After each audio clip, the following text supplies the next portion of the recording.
অবরোধ করেছিলেন, আপনি দাঁড়িয়ে থেকে অবরোধ করেছিলেন, আমি বলছি আপনি দাঁড়িয়ে থেকে অবরোধ করেছিলেন। এক মহিলা পুলিশ অফিসারের সঙ্গে খারাপ আচরণ করার অভিযোগ উঠল স্থানীয় তৃণমূল নেতার বিরুদ্ধে।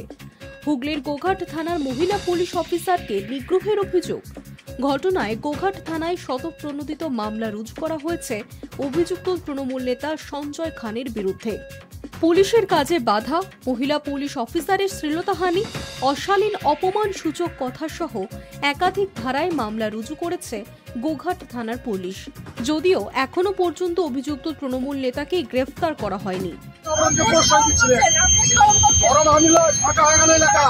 আপনি অবরোধকে প্রশ্রয় দিচ্ছিলেন, আপনি অবরোধকে আগুন লাগিয়ে কথা বলুন, আপনি আগুন লাগিয়ে কথা বলুন, আমি ক্রিমিনাল না, আপনি আগুন লাগিয়ে কথা বলুন, আগুন লাগিয়ে কথা বলুন, আপনি আগুনটা নামিয়ে কথা বলুন, আপনি আগুনটা নামিয়ে কথা বলুন ম্যাডাম, আপনি আগুনটা নামিয়ে কথা বলুন। এই বলতে কি অ্যারেস্ট করুন, অ্যারেস্ট করুন। কিছুদিন আগে এক মহিলা বন দপ্তরের আধিকারিকের সঙ্গে খারাপ আচরণ করেছিলেন কারামন্ত্রী অখিল গিরি। তার জেরে নিজের পদ খোয়াতে হয়েছে অখিল গিরিকে।